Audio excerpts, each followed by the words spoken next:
Yo, what's up, Montana? Welcome in, 102.9 ESPN Radio. This is Nuanez Now, coming your way for the next 2 hours. Appreciate you for hanging out here on Wednesday. The NCAA tournament underway. Fun games last night.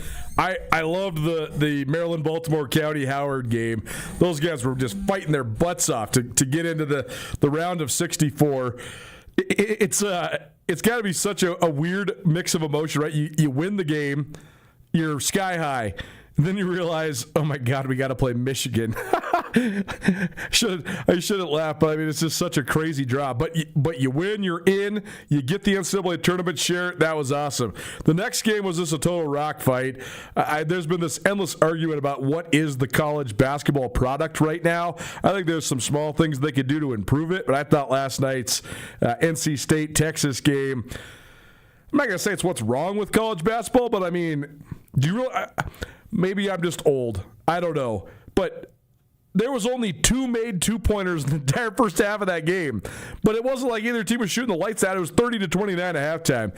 Either way, NC State caught fire down the stretch to make it a close game. Texas was well in control. Then NC State hit a bunch of threes late, and that made it a close game. But then Texas ended up closing it out. Texas moves on to take on BYU. The bookmakers think that's going to be basically a coin flip game. BYU's a 6 seed.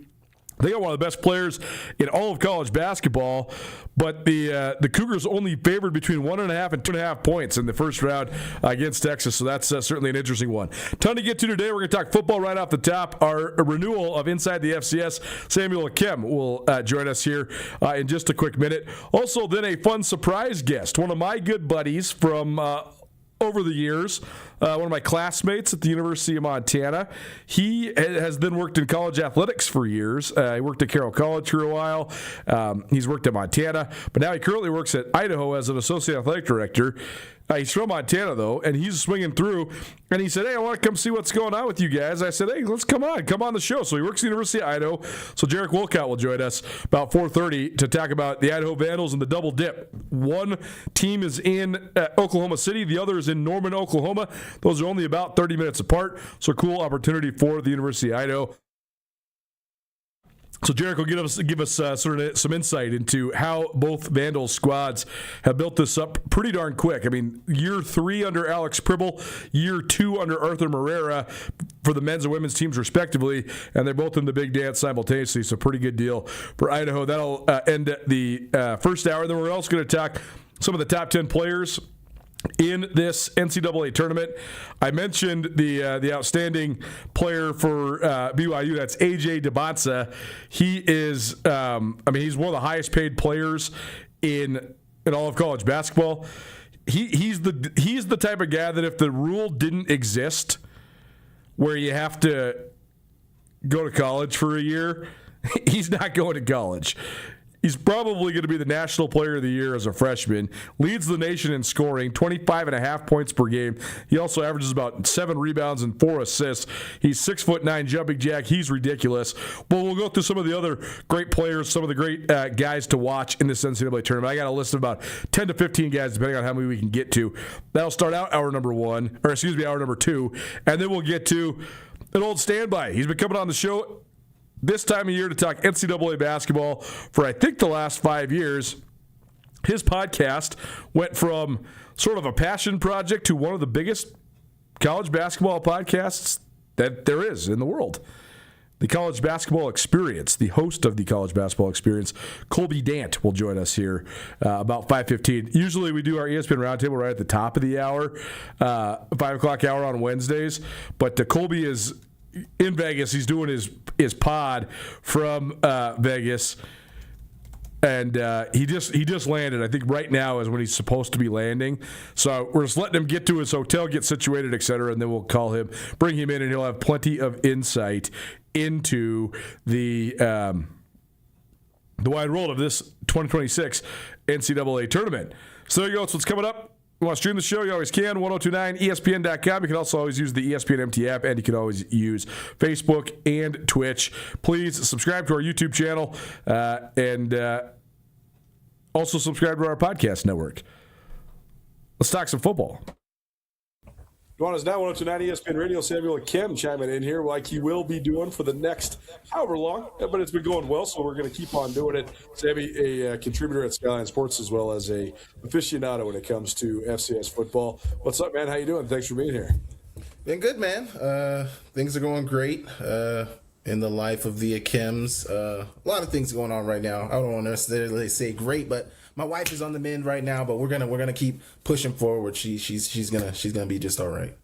Well, good. Well, hopefully she heals up just fine. We'll leave it at that. But first of all, I want to ask you. So you were on you're on a lot of podcasts lately, which has been fun to listen to. I got to tell you, as the guy who sort of started podcasts in this space, I am so glad to have podcasts that aren't with me on them to listen to all the time. Because listen to yourself, that's fine or whatever. Listen to it back, get some good insight. I love listening to you guys talking about stuff that I like talking about. You were on the Mondak Show, which is a new show with Sam Herder, which more to come on that. We're working on a little deal with him, too. So hopefully that comes to fruition here pretty soon. But you subbed in for Brad Jones. One question that really stuck out to me, though, Sam asked you about the general attitude of people in Montana about the FCS. Like, is it waning? Because we certainly saw FCS fatigue, for lack of a better word, at North Dakota State by the end of their run. And I think you saw it from Matt Entz jumping ship to go to an assistant coaching job after having won multiple national titles at NDSU. I think you saw it in their attendance, especially like pre-quarterfinals of the playoffs. Just across the board, you could sort of see waning interest. But you answered that you thought it wasn't waning in Montana, and I agree with you. But the one thing I thought that maybe didn't get hashed out as much is that, first of all, if you're Montana, the University of Montana, you can't have FCS fatigue right now. Because you never won an FCS title. You've won 2 Division I AA titles, but since we started calling it FCS, you haven't won a title. What I mean by that is it's been 25 years since you won a championship if you're Montana. So you can't possibly have FCS fatigue right now if you're the Grizz. Would you agree? No, and that's my biggest point is, why would, now is the perfect time for everybody to be excited about the FCS. If ever there was a time for people to be excited about the opportunity to win a national championship at the FCS level, about being competitive at the FCS level, which Montana for the most part always has been competitive, but I just feel like there's a really, really good opportunity for Montana right here and right now and in this time. And I don't think fatigue, fatigue is not the word. No, it's not waning. No, absolutely not. I don't think people should be losing interest in it. I think the interest should be at its peak right now, in my honest opinion. Yeah, and I get the part where people say it's diluted, but I think that's been a reality for a while now, right? It's not just what I'd say is this is the programs that have moved on and moved out of the FCS over the last 5 to 10 years are nowhere near as impactful as the ones that moved out 10 to 25 years ago. I'm talking Georgia Southern and App State when they left, that was a way bigger deal for the subdivision than, say, Coastal Carolina or Sam Houston. Those two teams were both fine. But Georgia Southern's got 7 national championships. That was a totally different deal than Coastal Carolina, who made the playoffs a couple times, right? So I agree with this, but I wanted to talk about the part where the Big Sky Conference, because we cover the Big Sky heavily. We know that conference better than anywhere else in the country.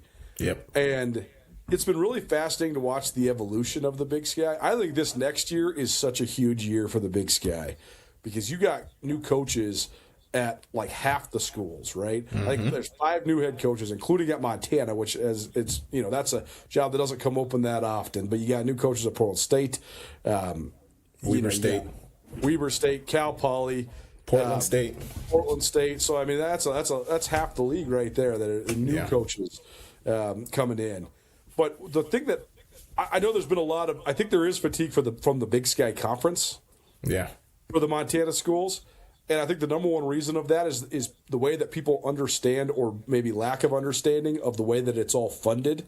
I think the people that pay attention to that stuff have seen, that's the biggest uphill battle that the Montana schools have. They are the most popular. They do draw the best in terms of fans at the stadium and television viewership and all that stuff. Yep. They're the least subsidized from their specific states, so they get way less state money. Montana State has a big enrollment for a rural state, but it has nowhere close to the enrollment of Portland State or Sac State or Northern Arizona or some of these other schools. UC Davis. So when you're talking about the money you can generate from student fees, it pales in comparison. There's just all these. When Sac State released its financials when they were on their way up, I thought it was so striking. Sac State gets more money from the state of California to fund athletics than the entire athletic department at Montana or Montana State does in terms of their overall budget. Sac State's getting $30+ million. That's bigger than the whole budget for either the Cats or the Grizz. So that's one thing where I think people that understand that part, they're a little bit tired of the Big Sky. I also think that, and I hope this changes, but I don't know if it will. There was a moment in time where there's people could say, okay, when the Grizz were rolling up 12 straight Big Sky championships in the late 90s, early 2000s, that Big Sky was nothing. The Big Sky were getting no playoff teams in the playoffs. Okay, I get that. But at that moment, the Grizz were setting the pace and everybody else was trying to be the Grizz. Now, there's multiple schools in the league that aren't trying at all. They're just existing. Like Eastern Washington is making no investment to be among the FCS elite. Portland State. Don't even have a stadium. Like, what are we doing, right? That's where I hope, like a Weber, for example, I hope that guy that they hired from the high school. Eric Carr, I think he's going to be good, man. I hope that he is a guy that has some vision here, because like Weber being just terrible, god awful, that is not good. That's not good for the Big Sky, because they have stuff. They have a good stadium. They got good facilities. They have a fertile recruiting ground. Them just being, getting beat 66-14 in Bozeman, that ain't it. That's really bad. So what do you think of the landscape of the Big Sky? You mentioned that you think the Weber guy is good, so tell me why, and what sort of progress do you think he could make at Weber State? Well, when you look at his track record, I covered a lot of this last week when I was talking about some of my top head coaching hires, and I wasn't when I mentioned head coaching hires at the FCS level, don't look at the school. What I'm looking at is what is the nature of the hire? Like, how good do I think they did at hiring a head coach? And I had Eric Carr as the number 2 ranked head coach hire of this last cycle. The reason for that is this guy just won a state championship last year. It was his 3rd straight Utah State championship at their highest division, which is 6A.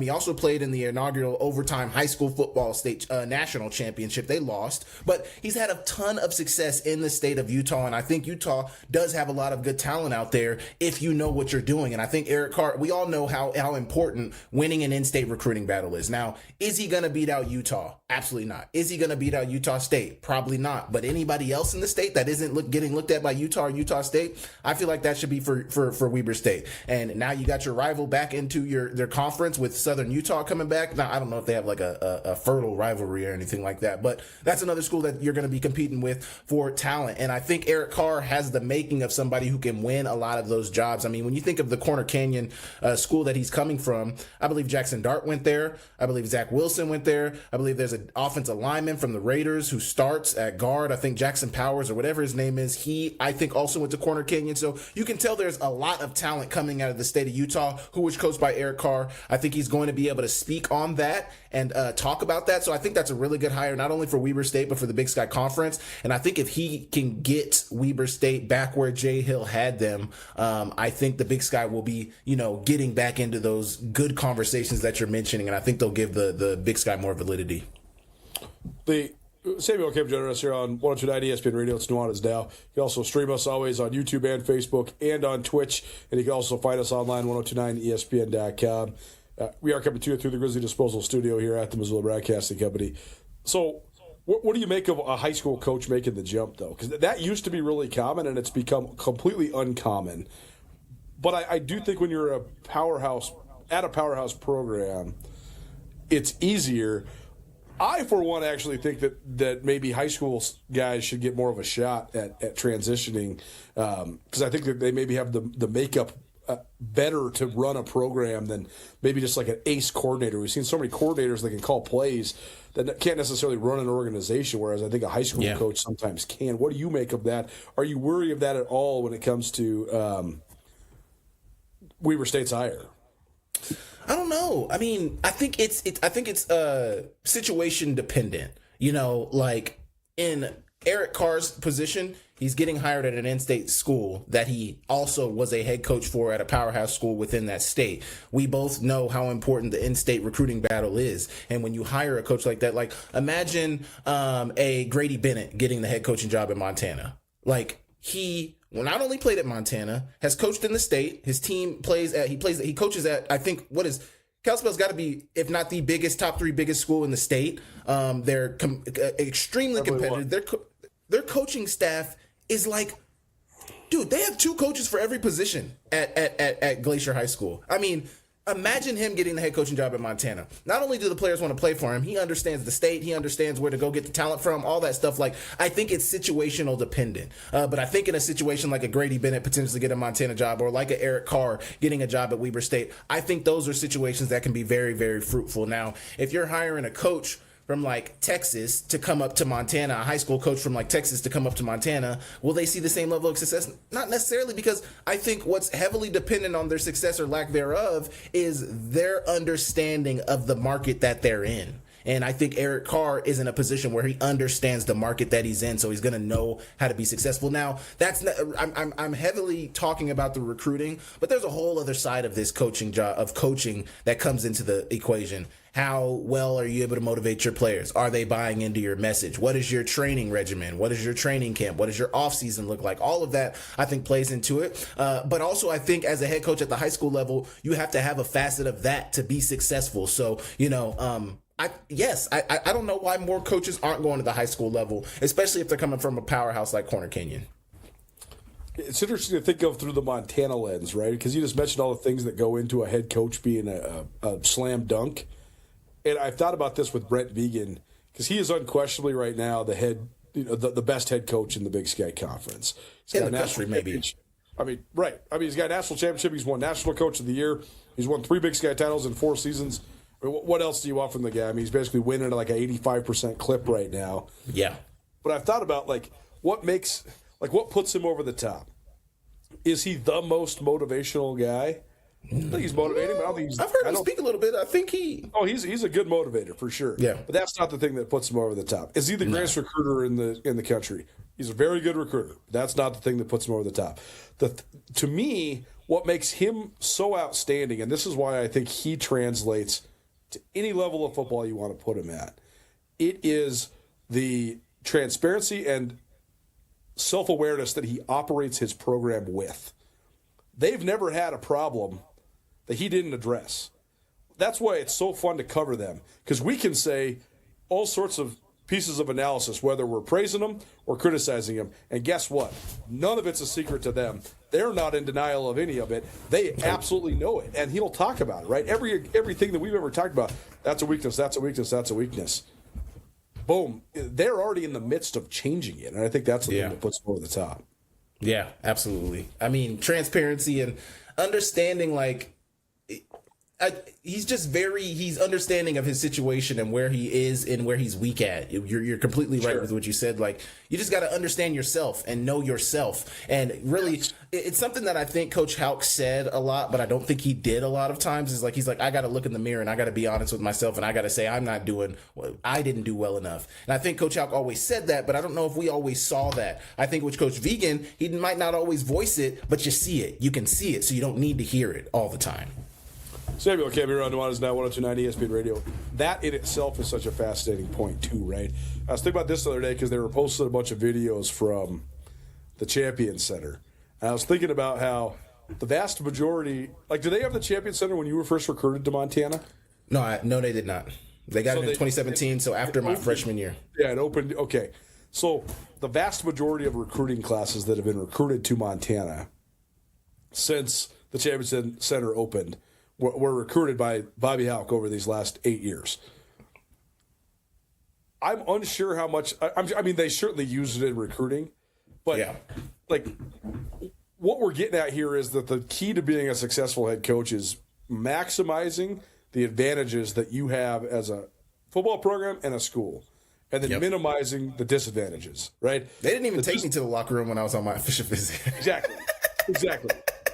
You're a guy from Oklahoma. You understand this. One of the disadvantages they have to mitigate is getting guys to move from places that aren't winter for 9 months to move to a place where it's winter for 9 months. Absolutely. That is a disadvantage. For And my facilities were 10 times better in high school than what they were when I first got here. When I first got here, they were much better.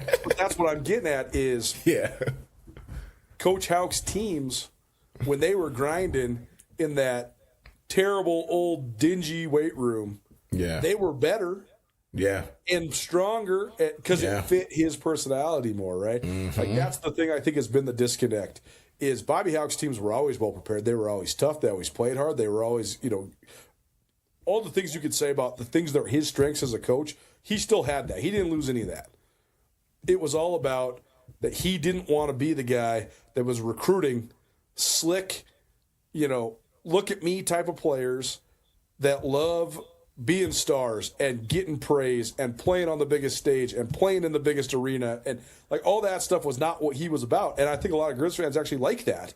But here we are in 2026, and you got to recruit the dudes that want the brightest shine on them. I mean, because I think if Montana had the recruiting mold of like a West Coast Power 4, I think you could beat Power 4 teams for guys. Not all the time, and in fact, probably not 90% of the time. Every once in a while, flash a little flashiness. Like you if you go and offer the top 20 dudes in Seattle, I'll bet you can get one or two, right?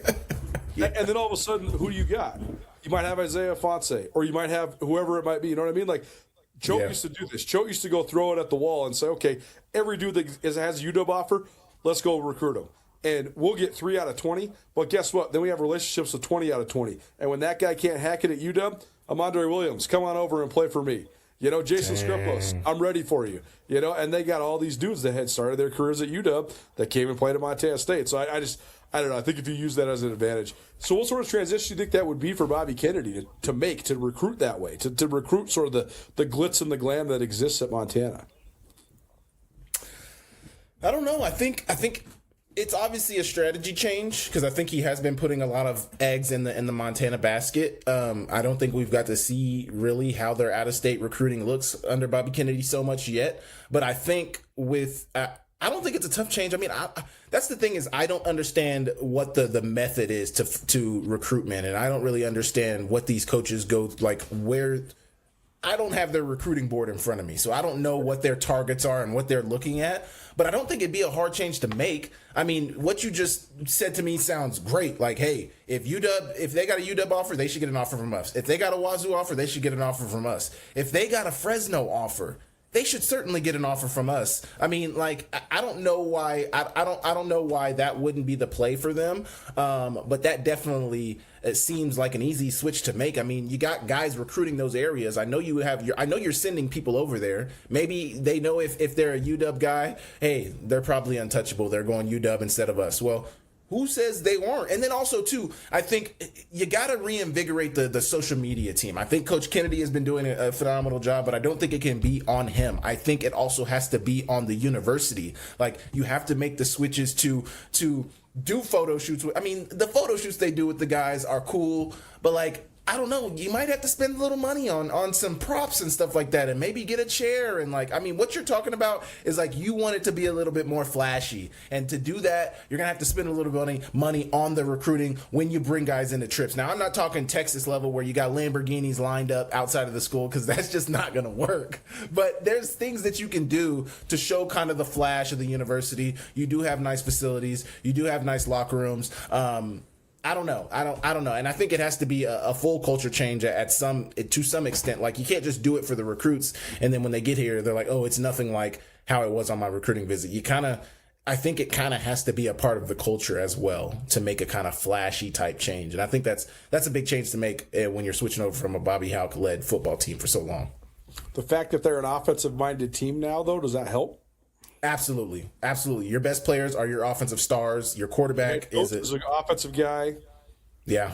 Yeah. Your best veteran assistant is your offensive coordinator, Brent Pease is nothing but an offensive guy.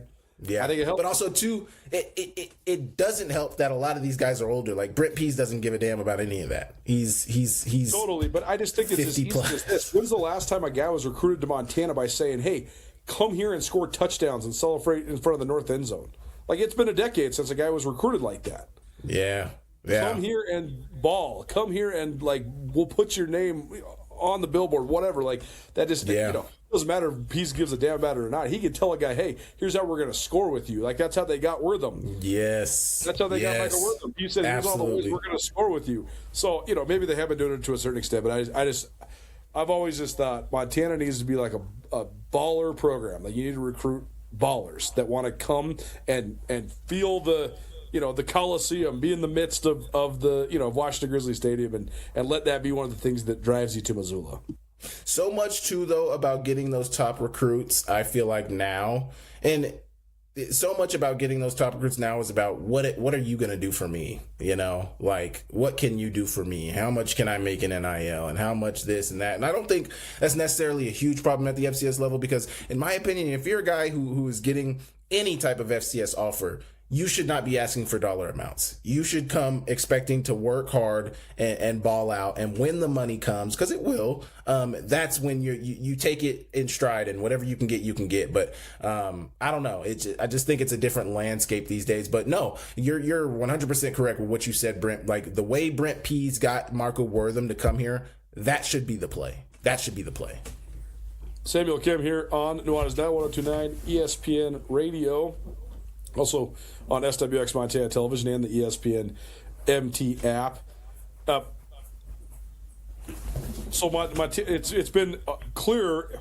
One of the big breaking points I thought of Bobby Hauck in his retirement was the criticism, the mounting criticism of Montana State dominating the in-state recruiting battle. Yep. It's very clear to me that Bobby Kennedy knew that putting a high priority on that was going to be the number one way he got the job, and the number one way early on that he would be able to win over the fan base. Yep. Montana got a big commitment over the weekend from Quincy King, who's a stud defensive lineman at Missoula Big Sky. He'll be a senior this upcoming year. What did you make of that? I know Grizz fans are going crazy about this. They're excited about it on Twitter. I love the exuberance and the fandom that comes with all that. You're a Big Sky guy. But the fact that this is like a watershed moment is crazy to me. Like the fact that Montana recruiting Missoula kids is like this huge change. That's nuts, right? Like I think this speaks more to the malpractice of what Bobby Hauck was not doing than it does what Bobby Kennedy is doing. But what do you think it means for just the Grizz and the momentum under BK early on here? I think more than anything, it is a win that Grizz fans themselves needed. I think it's a win that Grizz Nation in itself needed. Like, they have been clamoring for it. They've been asking for it. A lot of people would say Andrew Schmidt had a lot to do with it. We don't know if a Schmidt bomb was the cause of this, but a lot of people would say some Schmidt bombs led to the uptick in in-state and especially in-town recruiting. But I don't know. I think it's just a big win that invigorates the fan base. And I think it's a win that Bobby Kennedy needed. Like you spoke to, I think this helps win over the fan base for Bobby Kennedy. I think getting them to rally behind him. But also, I just think it's important. Yes, it is kind of crazy that this is the watershed moment that a lot of people are gets people excited. Like this needs to be standard operating procedure for a school like Montana. Like you should not let anybody get out of your backyard. We were talking off mic about Lincoln Rogers and why he isn't coming to one of the in-state schools, which is absolutely egregious. We don't have to get about, we don't talk basketball on this pod necessarily, but that's absolutely egregious. And that should be standard operating procedure. Anytime you're a Montana, if there's a guy balling out at Big Sky, Sentinel, or Hellgate, they should be coming to your school, no matter what, because they want to. They're going to want to come to your school because they grew up watching you. I mean, think about these Hellgate kids. Parker is coming to Montana, and then Evan Pyron is coming to Montana. Those guys, it's a 2-block walk to get to the University of Montana. You don't think those guys would want to play at that school? I mean, what are we talking about? So I think it does a lot for Bobby Kennedy. I think it does a lot for the fan base. But I do think you're 100% correct. It is a little crazy that this is what gets a lot of people going because it should be SOP. It should never be any different than that. It should always be that way. Okay, last thing for you, because I got plenty more to talk about, but we'll get into it a little bit later, or maybe next week. But the Deep Ball podcast is rolling. Sammy and Keenan Curran host that. If you remember, Keenan, he was a great receiver in the mid-2010s for the Grizz, and they have a great rapport, and they've been getting some awesome interviews on the Deep Ball. I've loved I've loved all of them, honestly, but the last three I thought have been really good. Kaylee Ayat, who we haven't really heard a long-form interview from, in his Grizz career. So good job getting that one. But then also, since the last time you joined us, Ty Gregorak, longtime coach on both sides of the rivalry, great friend of this show. He joined you guys, and you guys got into a whole bunch of stuff with him. And then Lance McCutcheon, a recently retired NFL player who played his football at Montana State and who hails from Bozeman. Anything particular that stood out about the Lance or Ty interviews that you really learned that you thought was insightful or fun that maybe people would want to check out? Two things, one about Ty and one about Lance. The one about Ty is, like, if you know Ty, you know he can talk. I did not, like, me and Keenan still had like 10, 15 questions to go when we were an hour and 40 in, and we could have gone for like 3 hours. He can talk. Welcome to my weekly hit, bro. I stopped. I used to do the same thing. I'd prepare 20 questions because I wanted to go for half an hour. Now I ask him 6. It's like 5 to 6 minute answers to every single possible thing I ask him about. Absolutely, but Ty is incredibly insightful, and you know, it was really good talking to Ty. With Lance, man, he dropped some bombs on us, man. Like, I didn't know anything about the Eastern Washington game. You know, that was crazy to me. The fact that he almost didn't have his best game of his career, almost didn't even happen. But then also, Coulter, this man was never on a full ride scholarship, ever. He ended his career on a 75% scholarship. And if you listen to the story, you understand it makes sense, because something almost happened to one of my friends here at Montana. But it's just crazy. Like, that dude went for 1,200 yards, 9 touchdowns, and I mean, he was never on a full ride scholarship. What are we talking about? That's crazy. It's crazy, man. I was also thinking this. It is so crazy what it takes to, like, make it to the league. You and I have talked about this so much. Yep. Because there's especially for offensive skill guys, there's so much debate over if you're a great player at the FCS level, do you stay because you're going to have just crazy good numbers, yep, or do you move up to get higher competition for a year like your boy Samari Torre did? Yep. But like I told you, I said this even way back when Samari transferred to Nebraska. I said, nothing matters. It doesn't matter if he catches one pass or 500 passes at Nebraska. The only thing that matters is what does the gun say on his program. That's all that matters, man. Because I was thinking about this the whole time that you and Keenan were recording that. First of all, it is crazy when you think about it at service level that Lance McCutcheon was never on a full ride. Lance McCutcheon did not deserve to be on a full ride until after his senior year was completed. I love absolutely. I love Lance McCutcheon, but like he had done nothing yet, and then part of it was not his fault. He played on a team that didn't throw it, so like he was only allowed to run the go route, and like sometimes Troy Anderson would be able to chuck it down to him. But I mean, he had like 10 catches his whole career before that senior year. So that's part of it. The other thing I was thinking about is like, and I'm not just saying this because you're here. You and Keenan are both way better than Lance McCutcheon. Again, I love Lance McCutcheon. Lance McCutcheon's built differently than you guys because he's faster. That might be a hot take, Coulter. Oh, dude, you guys are both way better at receiver than Lance McCutcheon. The problem is he's 0.2 of a second faster than you guys, and he's the same size. Absolutely. And I'm not demeaning him as an athlete at all. He's one of the freakiest athletes ever. Like I told you, when he was saying like he was not supposed to make it, when he first committed to the Cats, I thought he should have played basketball. Like the dude averaged like 13 rebounds a game his senior year of high school. He jumps straight out of the gym. His body is NFL all day long. So like, and it's awesome that he said he was going to play basketball until Coach Weshy came up to him. A lot of people I think probably thought he should have, but I mean it's a great story. So go check out that D-Ball podcast. But it is so crazy just all the circumstances that go into like how high of a level do you make it to? A stroke of luck too, you know. Like he went to the NFLPA Bowl, balled out. Then does he make the team if he doesn't go off in their first preseason game? Well, people got to remember, like he went crazy in a preseason game and had like over 100 yards and a touchdown and like. And does he get that shot though? If he's not playing for the defending Super Bowl champions who are resting all their stud receivers because they don't want anybody to get hurt, like 4 receivers. So that's the sliding doors thing, right? Again, I'm not taking anything away from Lance, but like absolutely if Samuel Akim got the first preseason game and got to be throwing the ball like 15 times, you know what I mean? Like what happens if you or Keenan or like Ellis Henderson? Like there's just a lot of dudes like Kevin Cassis from Montana State. There's just a lot of guys if they got that opportunity. Could they embrace it, right? And that's where he deserves all the credit in the world, though. He embraced it, and he turned that into a 5-year NFL career. Like, he went from a guy that was not supposed to make the roster to then, boom, he's got a 5-year career in the NFL, and now he's set. And that's what he deserves the most credit for. Absolutely, too. And I think another thing that goes into that is, like, Lance also understood, like, hey, this is going to be what it's going to be. Like, he was not putting too much pressure on himself. Like, I'm going to be whatever I should, like, whatever this should be, it's going to be, you know? Totally.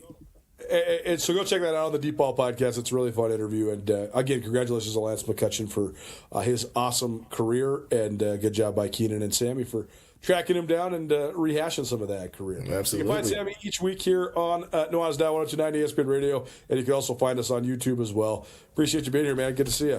Thank you, man. Keep on talking NCAA tournament on the other side. It's an anniversary today. In fact, the anniversary of the last time a Big Sky Conference team won a game in the NCAA tournament. We'll also talk about the latest Big Sky Conference teams. They both happen to hail from Moscow, Idaho, into the big dance. Jarek Wolcott from Idaho joining us here next on Nuanez Now. Don't change that down. Keep it right here. 102.9 ESPN Radio.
DeMorris Buick GMC is ready to help you safely travel Montana's scenic roads in comfort and style. Stop by DeMorris today and test drive some outstanding SUVs. Right now, take advantage of closeout pricing on the uniquely designed and well-equipped 2024 Buick Encore GX with models starting at $28,895. Don't miss this opportunity. Go to DeMorris.com to preview our inventory of 2024 Buick Encores and then pay a visit to DeMorris Buick GMC on West Broadway in Missoula, your family-owned hometown dealership for over 60 years. It's easy to see why Montana is the treasure state. At the University of Montana, we look inside. We see an old truth with fresh eyes, that Montana's greatest treasure is its people. So whatever tomorrow brings, we meet it the only way we know how, with a mind for making. Because what's made in Montana is remaking the world. Nuanez Now on ESPN Radio.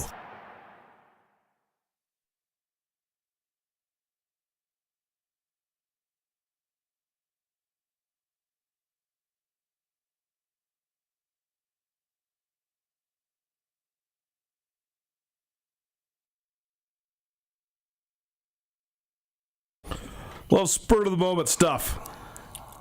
NCAA tournament right around the corner. We got playing games yesterday and today, and the big dance starts tomorrow. If you want somewhere to watch the big dance, I'll be hanging out at the press box all day tomorrow. Start about 11 a.m., and we'll do this show live from the press box. And then on Friday, headed over to Bozeman, and we do the same thing at the Rockin' R Bar. So if you are so inclined, please come hang out with us. Welcome back to Nuanez Now 102.9 ESPN Radio. old friend of mine, good friend of mine.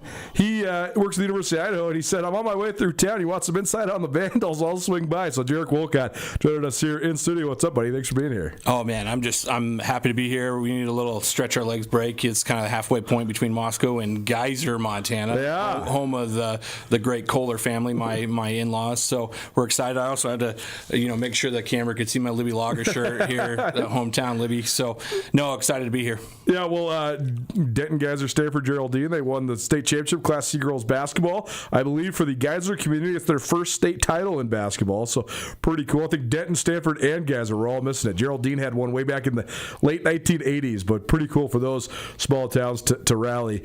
So first of all, you got to tell us about just right now University of Idaho athletics, because this is a pretty cool opportunity for the Vandals. You got both the men's and women's teams going to the NCAA tournament. And what a stroke of luck that the draw happens to be Oklahoma City and Norman, Oklahoma. So any and all the Vandals that are going down there, they're half an hour apart from each other, the two arenas. So that's pretty cool. But what do you think of just this opportunity for the Vandals to sort of go on the road and go to Oklahoma? I think for our fans, they've been waiting for some hoop success for a while. This is a storied basketball program. We've gone to the Sweet 16.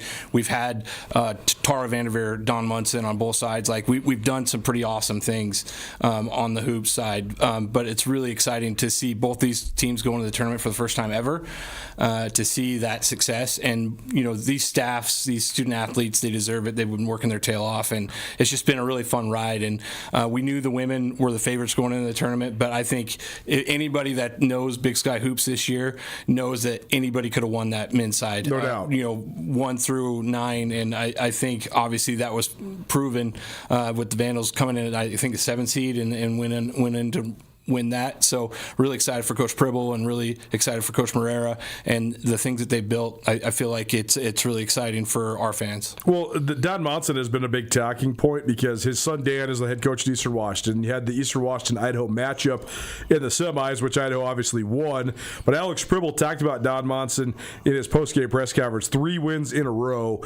Coach Monson was the head coach at Idaho from 1978 to 1983. For those listening around the state of Montana, he does have ties because he worked for Judd Heathcote at Michigan State after Judd Heathcote had left the University of Montana.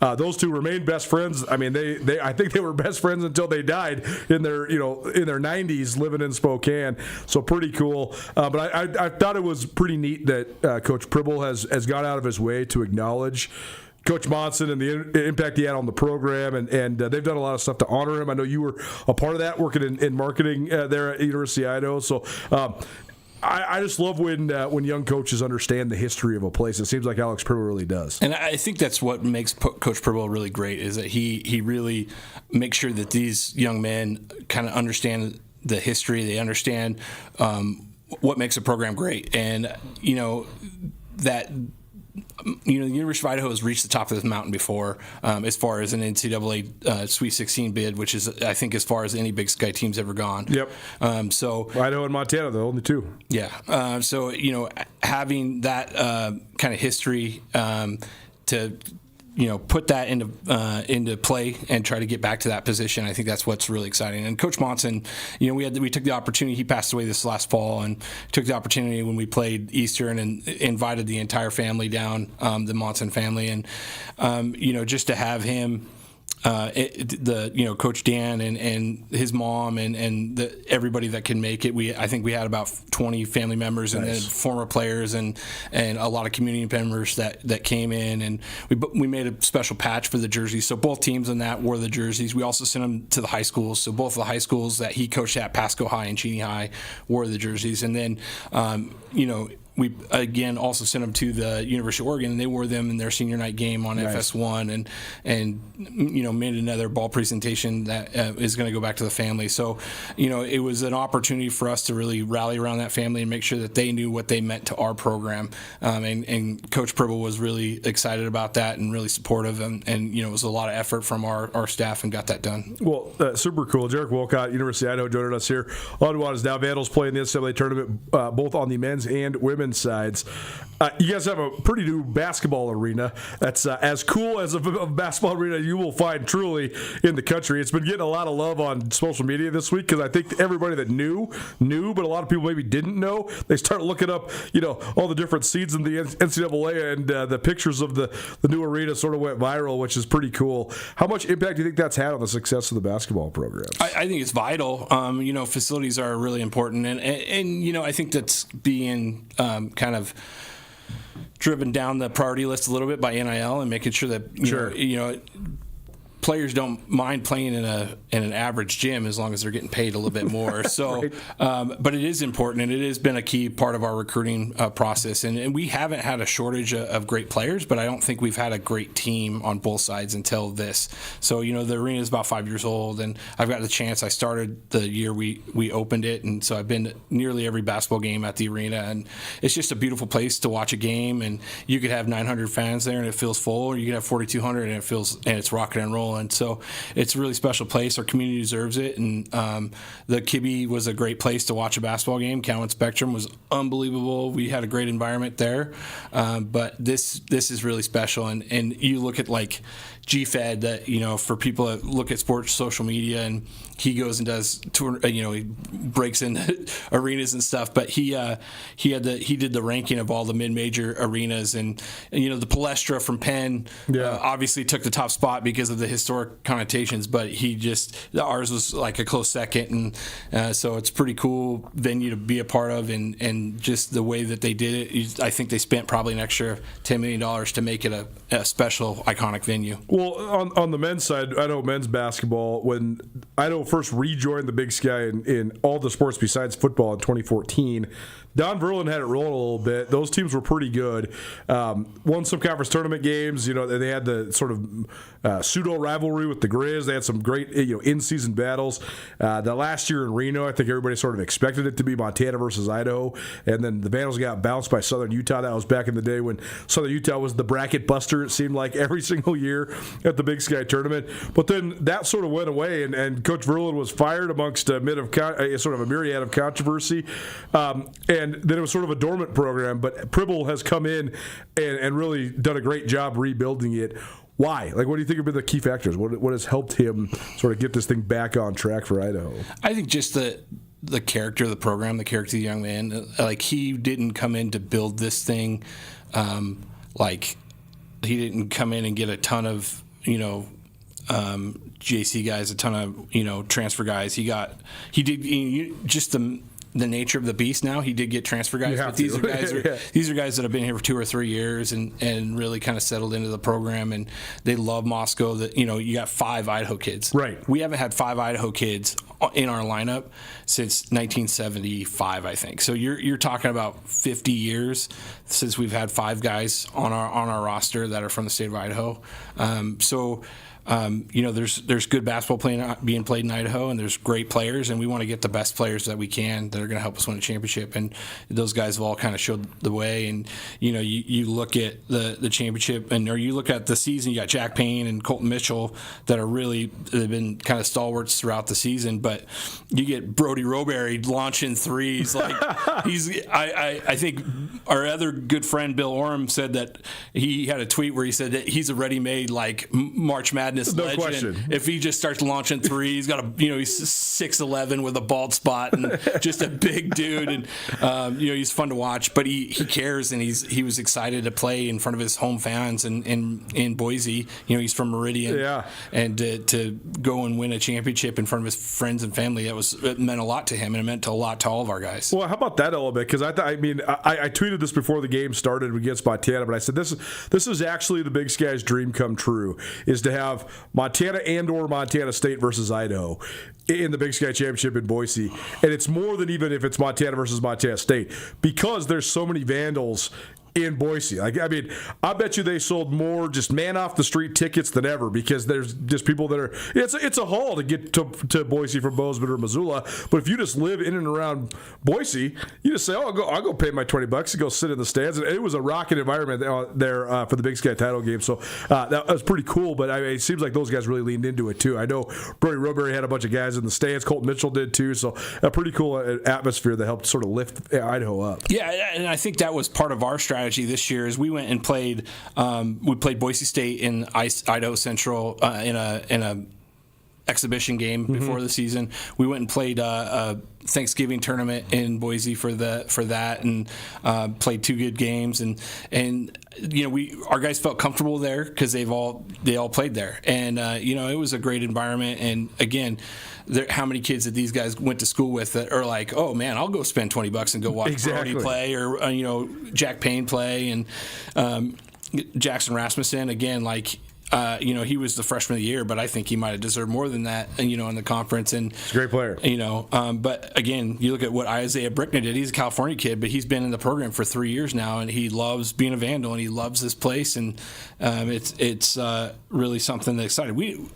We don't have a lick of NIL money. Like, these kids are getting free sandwiches, or free Mexican food in Moscow, and they were able to build something special and win a championship. Well, very cool. Jarek Wolcott joining us here in studio. I have a couple more questions about the women's team, so just hang on. We'll be right back.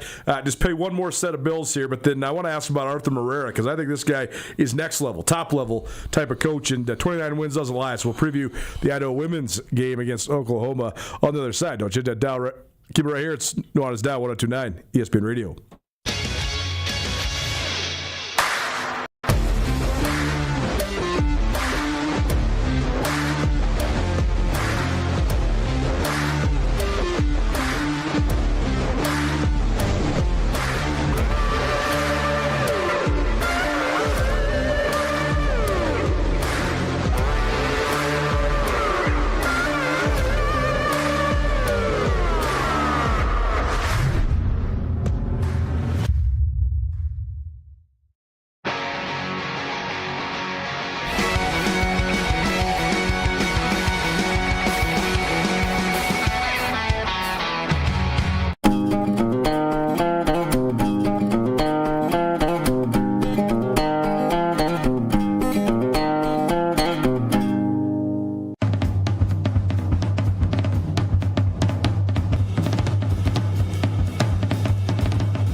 Les Schwab changed the tire game more than 70 years ago.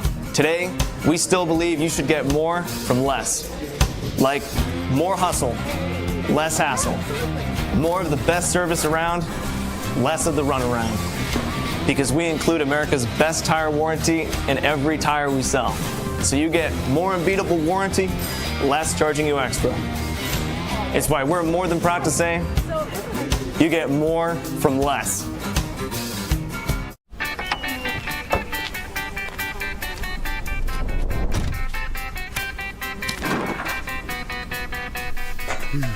What do you expect me to say to her? She's getting married in 30 minutes. We're doing everything we can.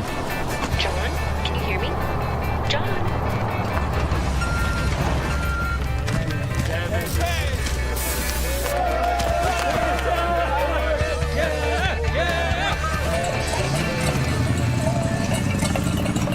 Mountain Town Vacation Rental Management, your local partner for vacation rental success. We provide a fully customized hosting experience tailored to your needs and goals. Your home is listed on every major site, helping you maximize visibility and bookings. And our local team is available 24/7 to handle guest needs and booking inquiries. Let us take the stress out of managing your vacation home. Contact us today at mountaintownvrm.com or give us a call at 406-369-3080.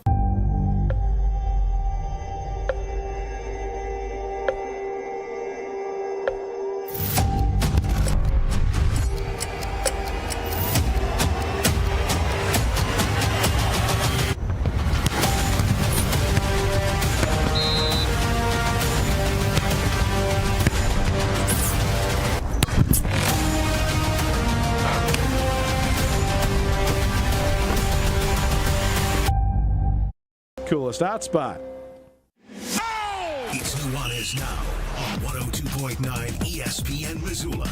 Watch the show statewide on SWX Montana Television.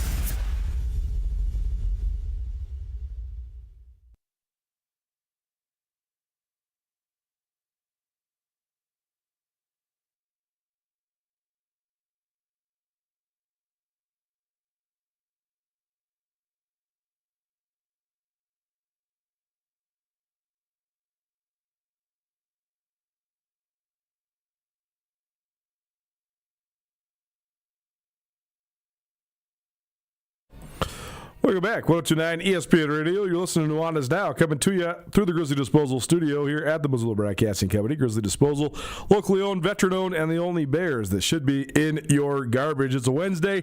That means it's a Wing It Wednesday. You want wings at the Desperado Sports Tavern and Grill? We got them for you. Text us, 406-888-1029. That's 888-1029. Text it right now if you want to get set up for some wings from the Desperado Sports Tavern and Grill. Need a place to watch the NCAA tournament? They will have all the action on for you starting about 10 a.m. tomorrow. So head on down to the Despo. Appreciate their fervent and consistent support of us here at Nuanez Now. Jerick Wolcott, University of Idaho, Associate Athletic Director, joining us here on Nuanez Now. Okay, got to ask about the women's team. It was a weird situation because John Newley was such an institution in the Big Sky Conference. Then Idaho sort of turns the page on Newley, bringing Carrie Amy. She was fine, solid, her one and only year there at Idaho, and then that kind of goes away, and all of a sudden Arthur Marrera has to step up. When he inherited that roster, what did he have on the team? About 2 players when he took over. I think they really did have 2 or 3 players on the entire roster, and it turned it around pretty quick. Got third year one and was the number 1 overall team, outright Big Sky champs, 29 wins and counting, and the Vandals women take an 18-game winning streak into their game against Oklahoma. That was at 8 p.m. on Friday from Norman. But what do you make of just the way Arthur Marrera has been able to accelerate this thing so fast? Man, sometimes in your career, I've been around it long enough. You've been around the same amount as I, because we went to school together. But when you're around these coaches long enough, you see something special when somebody's young, and you're seeing something special. I think he's going to be, he just signed a contract extension, but if he stays through that contract extension, I'll be shocked. He is a tremendous coach. He's the first ever Brazilian head coach to be a Division I head coach, men or women. But he just does something special. He's an unbelievable recruiter, and we knew that he just needed to get some games under his belt to really get the game management stuff going. And, man, he's got it, and he's got a tremendous staff, and he's recruited some tremendous young women that are really great basketball players, but also just great young women. And they love being in Moscow and playing for the Vandals and playing for that community. And, you got Hope Passman, who's, she's a Northwest kid, but you got a lot of international kids who love, the opportunity to compete, and it's just been really fun to watch. It seems like a team that's really fun to be around. I mean, even I didn't spend much time proximity-wise except for this last week in Boise, but they're, singing and dancing. And, they're speaking 3 different languages when they're in the middle of shoot-around, and it's just a really cool team to follow. Marrera he's high level too, man. Now that he's got sort of his bearings underneath him in terms of the in-game stuff, I think the sky's the limit for him for sure. I think that the women have a little bit of a fighting chance against Oklahoma. It's tough when you get anything that's a 13 or below, because you got to play on the other team's home court. But I just think the fact that, first of all, number one thing I think Idaho has going for them on the women's side is they have 2 real posts. They have 2, Barbosa's 6'5", and Dos Santos is 6'2", and they're strong. So I think that gives Idaho at least a little bit of a chance. They got a tough guard in Hassman, and they got a lot of depth. So we'll see. But I don't know. I think the Vandals might be in the mix a little bit with the Sooners. Yeah, I think Anna Beatrice Passos is another guard that you look at her. She's a big guard that can really be physical, and she can I think the Vandal women are not going to be intimidated when you come down. Yeah. They put in the work. They've done everything right. But, again, you get the size and the athleticism. They can shoot the 3. I really think they have the confidence that they can play with anybody. They went down in Cal without Deb and really kind of put a scare in Cal. Not that Cal's a tournament team, but they're an ACC team, and they can bang in there, and they know how to play. And so I don't think they're going to be intimidated. I think they're really going to put some pressure on, and I think this is going to be a fun game to watch. You know, you and I have watched enough Big Sky teams go into the tournament and play in Ohio State or Tennessee and just really struggle with the size and athleticism. But I don't think that's this team. I think they can physically match up with a lot of teams that are at a much higher level. Well, it's the real deal difference here too, is that the Big Sky is a real mid-major power on the women's side. The men's side had a higher RPI than it usually has this year, but I mean, the Big Sky is same with a lot of the other mid-major conferences. Whereas the Big Sky, the top 3 teams in the Big Sky each year are going to be top 75 in the net. So if you're winning the Big Sky tournament, you're playing 2 NCAA tournament quality teams to get there, right? I think that's one thing that helps Idaho. Montana State is really good, and they played Montana State twice in the last month or so they have real tests. It's not just like you cruised into the tournament, so I think that helps Idaho a little bit too. Yeah, I really think that they're in a good spot to again, like what Montana State has been over the last decade, has been just a continued upward trend of great basketball, and we all know that Montana has put out some great basketball players over the years, including some that have come to Idaho and played. You look at the Klinker sisters out of the Fairfield area that came and played for Idaho, but like it's Big Sky hoops and Montana high school girls basketball hoops are quality basketball, no doubt, and it have been for a long time. And so I'm really excited. I really think this is a good draw. I think the men's draw is a lot tougher. I think when you talk about a Houston team and you talk about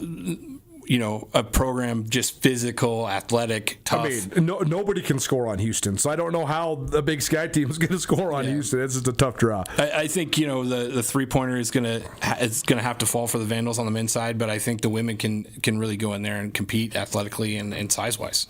We'll have to get a checkup to see how it's going in Geyser, if they're partying in the streets after their state championship.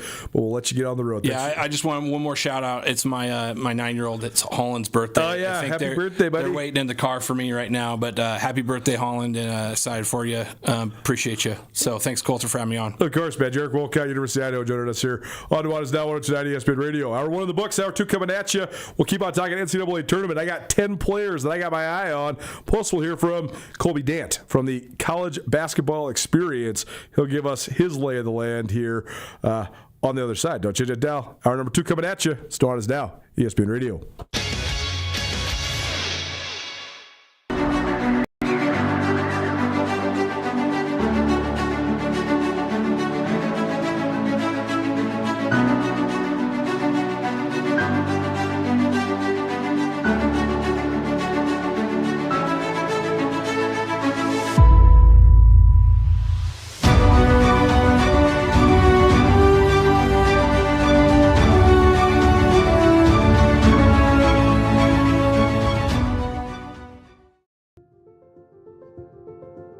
Life can change in an instant.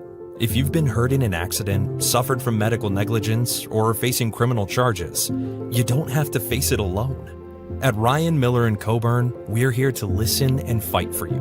We're your neighbors, traveling across Montana to stand by your side as your link to justice. Real people, real help, right here in Montana.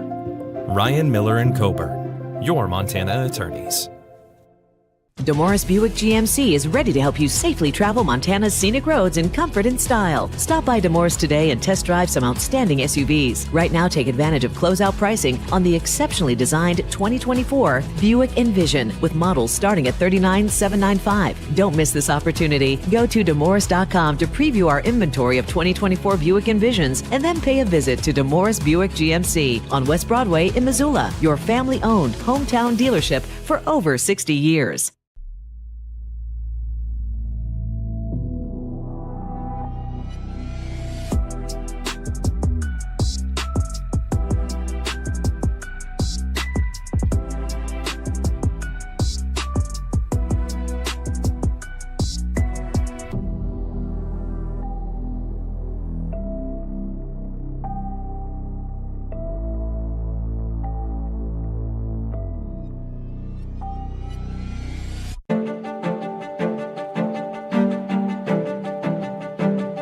Life's about the journey, not the destination. Right? Why can't it be about both?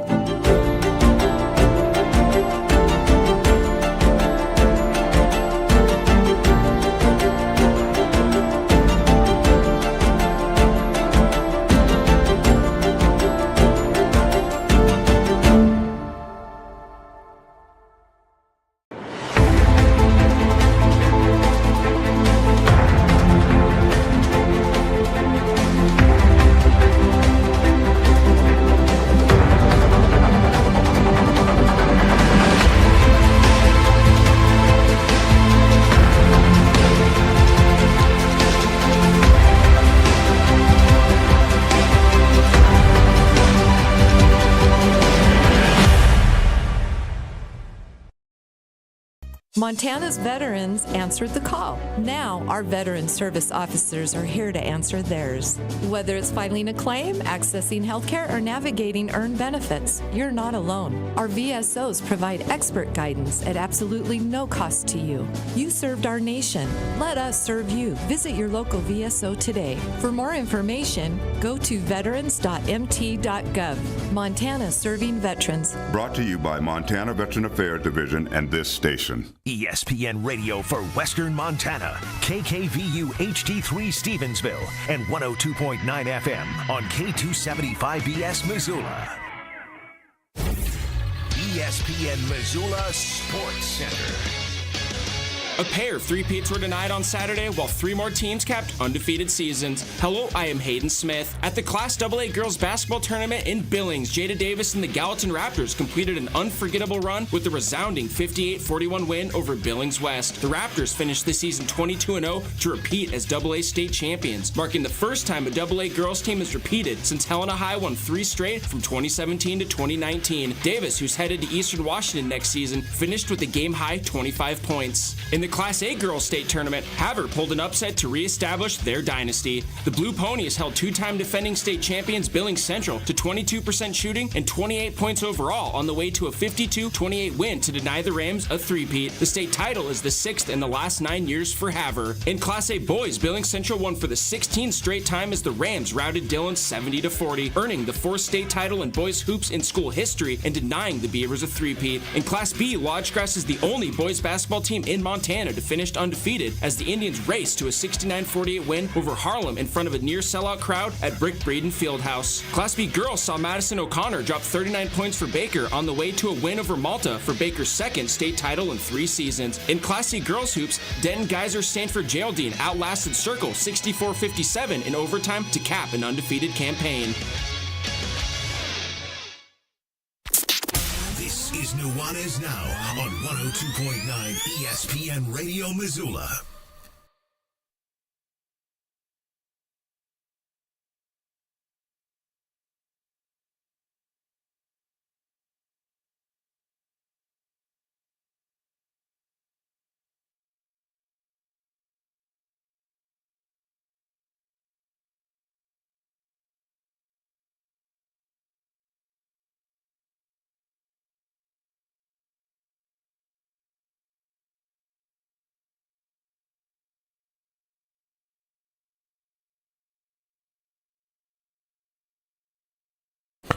Welcome back. 102.9 ESPN Radio, SWX Montana Television, and the ESPN MT app. Colter Nuanez coming to you through the Grizzly Disposal Studio. Grizzly Disposal has construction roll-off boxes for any of your construction projects. They can get them to you within 24 hours.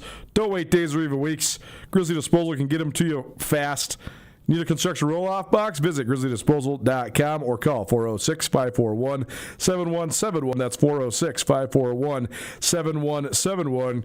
Grizzly Disposal, the only Bears that should be in your garbage. Hour number 1, Samuel Kim joined us to talk inside the FCS. We talked about a variety of different factors, including new head coaches in the Big Sky Conference, what is the concept of FCS fatigue, and much more.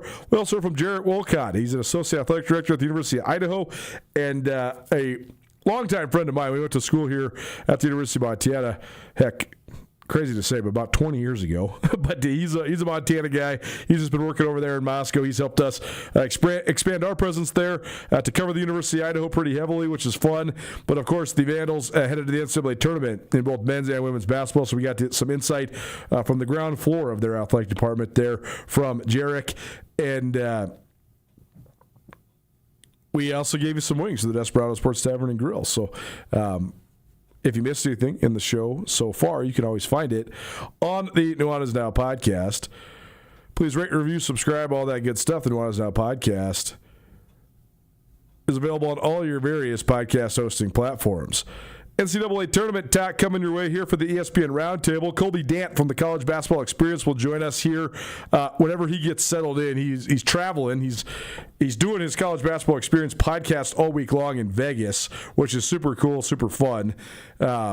But he was flying in today, and, we know how that goes. You think it's going to be this time, and then it's that time, and who knows when your bag shows up, and who knows when the Uber shows up. So he just texted me that he's in an Uber on his way to his hotel, so once he gets settled in, we'll hear from him. But in the meantime, we will talk some NCAA tournament.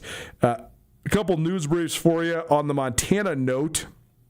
First of all, Money Williams named to the NABC All-District team, so that's like one notch above the All-Big Sky team. Not a surprise, Money Williams had a phenomenal junior year at the University of Montana, but just a cool accolade for him. The Rocky Mountain College men's basketball team, they remain alive. They have won 2 games at the NAIA National Tournament, and they take on fellow Frontier Conference foe Bellevue in the Sweet 16 of the NAIA National Tournament. So we'll keep tabs on them, but they're one of a couple Frontier teams left standing, including the only one from the state of Montana. Dakota State still alive on the women's side. They're from North Dakota, and then Rocky and Bellevue alive on the men's side from the out of the Frontier Conference. But Rocky, the last team standing in men's basketball from the state of Montana. The Montana State women, they also remain standing. We confirmed this yesterday, but they will host their WNIT game. Remains to be seen who they play. They will take on the winner of San Francisco and Utah Valley. Those 2 teams play tomorrow. And then the winner of that game will then advance to play Montana State and Bozeman. That will be either Monday or Tuesday. I was thinking about this. This is a fun fact. If it is on Monday or Tuesday, you're talking March 23rd or March 24th. And I was thinking, what is the latest basketball game played by a Montana State team at Brick Breeden Fieldhouse? And I have to think that would be the record. First of all, it's been, 11 years now since we moved to neutral site tournaments for the Big Sky Conference in men's and women's basketball. The Bobcats had not hosted the Big Sky tournament since 2002. So I'm just thinking of when March games could be. Usually the regular season of Big Sky Conference play goes through the first week of March. Then the second or third week is when the Big Sky tournament plays out. So even when the 2002 or 1996 Bobcat men's basketball teams hosted the Big Sky tournament, those would have probably been the second week of March. I was trying to think of other times when that had occurred, right? Like, there's been some mid to late March games played at Dahlberg Arena because the Lady Grizz hosted tournament sites semi-often during the Robin Selvig era, and that was always a highlight. That was super fun. I remember going to watching Louisiana Tech versus the Lady Grizz once upon a time here in Missoula. I wish they'd bring that back. That'd be super fun, but they do the host sites now where the top 4 seeds each get to host at their home arenas. But I'm reckoning that when Montana State women's basketball plays on March 23rd or 24th, that'll be the latest game on the calendar ever played at Brick Breeden Fieldhouse. So that could be pretty cool. ESPN Roundtable probably presented by Stockman Bank of Montana. Stockman Bank is in Montana, only in Montana, and they plan on keeping it that way. Let Stockman Bank show you Montana's brand of banking. Some players that I have my eye on in the NCAA tournament. I've talked about this a lot, but I don't spend a ton of time. I would say that men's Power 4, Power 5, Power Conference, whatever you want to say, high major men's college basketball is probably the sport I watch the least during the regular season, because I'm usually lately I've been consumed with these football seasons that never end. They get done in mid-January. It's already halfway through basketball, and then I get into the Big Sky Conference because that's what that's our bread and butter. So I don't watch a ton of games, but I do listen to a bunch of basketball podcasts, particularly NBA-related ones. So I have my idea of who are the really good players. And a lot of that's through the lens of the NBA, but that's a pretty translatable thing in basketball. So here's some guys that I just jotted down that I'm excited to watch. Alex Condon from Florida. He's a junior. He was one of the better players on the team last year, and he's had a good year this year. People say he's taken a step back, but he's still a really productive player. I mean, he's a stretch four. He can shoot it. He's averaging about 15 points per game. And I just think having experience in this tournament as the defending national champions certainly will help boost you up. Braden Burries is another guy who might be an NBA hopeful. He's one of the top players on Arizona. He's one of the top freshmen in the country. He averaged about 16 points per game this year, and he's had some big games and big matchups. He scored 28 points against Alabama in December. Then he scored another 22 against Kansas in February. Both of those were Arizona wins. And Burries has certainly been one of the many key players for the Wildcats, as has Jaden Bradley. Jaden Bradley's probably the top senior.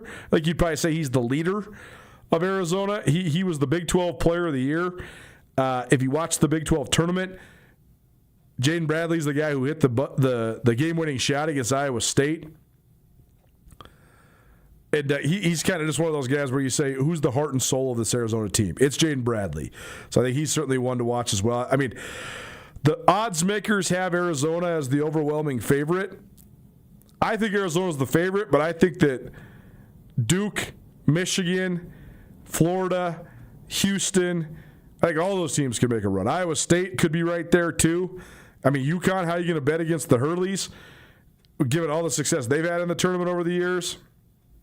So, Jaden Bradley will certainly be a key there for Arizona Wildcats. Graham Ike from Gonzaga, another guy I have my eye on since Braden Huff went down with a knee injury in January. Ike has been the guy that's sort of carried the weight for Gonzaga.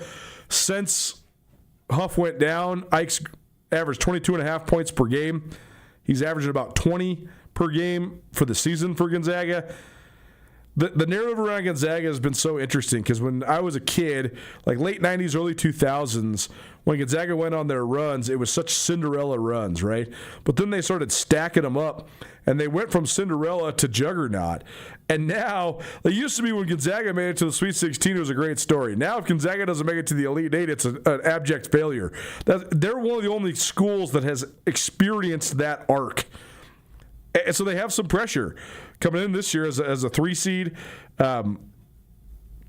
Their draw is certainly interesting because they play Kennesaw State in the first round. They should get through that. But then they play the winner of BYU and Texas. Both those teams are really talented. I mean, I got BYU beating Gonzaga in the second round to advance to the Sweet 16. But even if Gonzaga was to win that game, then they got Purdue, and then they got Arizona. That's a really tough bracket. If your path to the Final Four includes BYU, Purdue, and Arizona, that's basically 3 of the top 15 teams in the country on that side of the bracket. So Gonzaga certainly has a tough draw. ESPN Roundtable probably presented by Stockman Bank of Montana. Stockman Bank in Montana, only in Montana, and they plan on keeping it that way. Jeremy Fears Jr. is an awesome player to watch. He's a sophomore guard from Michigan State. He had a huge year this year, leads the nation in assists at 9.5 per game. He also averages 15.7 points per game. He averaged 19 points per game in Big Sky Conference play. He's as a high usage of a guy, but also as good of a distributor and facilitator as you'll find in college basketball. And Michigan State's another one where I'm like, okay, where are we at with the Spartans? I think their highest of high level is like a potential Final Four team. Again, they'd have to go through UConn and Duke to get there, assuming that the seeds hold, and Kansas and St. John's are also in that bracket as well. So there's no easy path, but I do think Michigan State has a lot of really good players, and I think they're really fun to watch. Of course, they have a super veteran coach in Tom Izzo as well. Other guys I'm going to have my eye on, Thomas Haw from Florida. He's a junior. He was on the national championship team last year. He was an important part of that, but now he's the Gators' leading scorer. He's basically doubled his points per game from last year. He's averaging almost 18 points per game, and he's been super efficient. Tyler Tanner from Vanderbilt's a guy I talked about yesterday, but I think he's one of the best guards in the NCAA right now. And I think guards are so. I mean, the guards are important in basketball. Period. That's a statement of the obvious, right? But I think that if you have veteran guards that have NCAA tournament experience, that certainly helps you. Tanner is one of the most explosive guys in the country. He's averaging 19.1 points and 5.1 assists per game. And if Vanderbilt's going to make a run as a 5 seed, he's certainly going to be right there. Other guards I got my eye on, Darren Peterson at Kansas. A lot of people think he's going to be the number 1 overall pick in the NBA draft. He had one of the most efficient freshman seasons in the country, averaging almost 20 points per game. He's a 6'6" combo guard. He can really score it. Braden Smith's probably the most proven guy in this league. He needs 2 assists to be the all-time leader in assists in NCAA history. He has over 1,000 assists in his career, which has been an outstanding career at Purdue. And Braden Smith hoping to go on one last run here as a senior. Kingston Flemings is a guy that certainly is going to have a huge influence in the game against the Big Sky champions.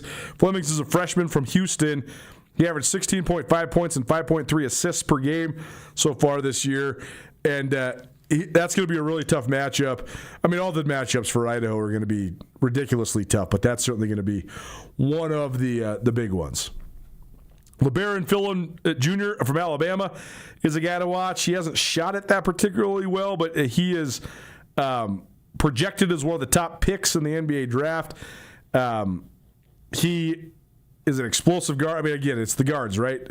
But he's as explosive a guard as you're going to find. And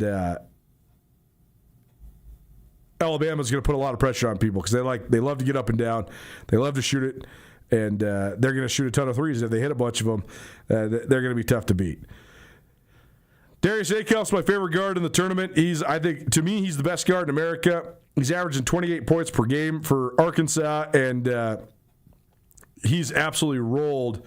28 points per game over the last month and a half. But he averaged over 20 a game for John Calipari's Razorbacks so far this year, and that's why I think Arkansas has a fighting chance. The top 2 guys, though, are not guards. They are basically the new age prototype of what makes an elite player. A.J. DeBonsa of BYU and Cam Boozer of Duke. Those 2 guys. It's funny because there's some people that say that that the Kansas kid might have a chance to be the number 1 overall pick, Darren Peterson. I don't know how you possibly pass up DeBonsa or Boozer. Boozer is the favorite for National Player of the Year. He's Carlos Boozer's son. He's as complete of a player as you'll find. He's a freshman, averaging 23 points and 10.5 rebounds per game for Duke. He had one of the most decorated high school careers ever. I mean, the guy seems like a surefire can't miss. He would have been an absolute top 3 pick coming out of high school if that was still allowed. And then DeBonsa is just a freak, man. He's 6'9". He runs the court like nobody's business. He's a freshman that led the entire nation in scoring at 25.5 points per game. He's one of the highest paid players in college basketball at BYU, which makes the Cougars one of the highest paid rosters in college basketball. So DeBonsa is also a guy that I got my eye on. ESPN Roundtable, probably presented by Stockman Bank of Montana. Stockman Bank invites you to experience the Stockman difference as a family-owned community bank with locations throughout Montana. Stockman Bank, committed to enriching the lives of Montanans and helping communities succeed. What that means to you is your money stays in the local economy, supporting your friends and your neighbors. More Big Dance talk on the other side. Colby Dant, the College Basketball Experience Podcast, joins us next. Keep it right here, 129 ESPN Radio.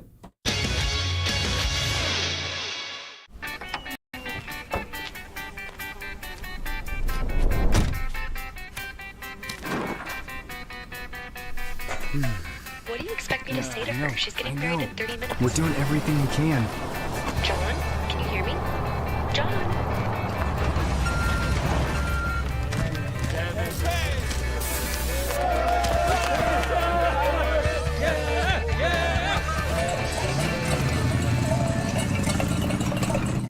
At Shields, we're anglers, endlessly seeking and refining techniques. We're hunters and storytellers, because we've been out there. We're experts that put products and gear to the test, so we can share that knowledge with you. At Shields, we understand your outdoor journey and the path you're on, because we walk it too, every step of the way. Shields, right there with you. Mountain Town Vacation Rental Management, your local partner for vacation rental success. We provide a fully customized hosting experience tailored to your needs and goals. Your home is listed on every major site, helping you maximize visibility and bookings. And our local team is available 24/7 to handle guest needs and booking inquiries. Let us take the stress out of managing your vacation home. Contact us today at mountaintownvrm.com or give us a call at 406-369-3080.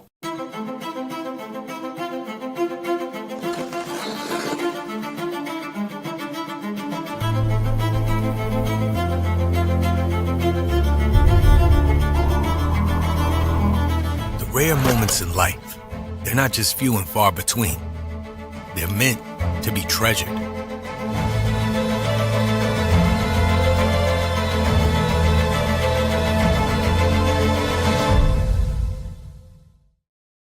Bring the whole family to the Stone of Accord for a wonderful brunch.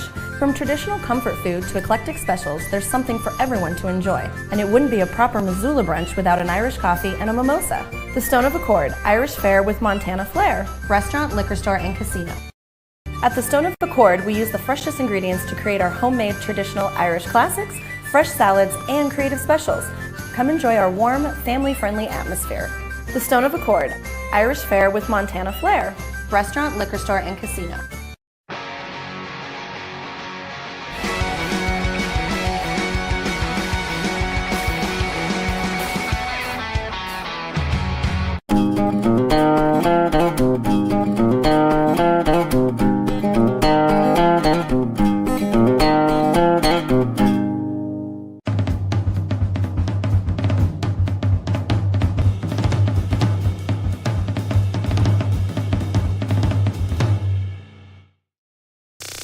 Nuanez Now on ESPN Radio.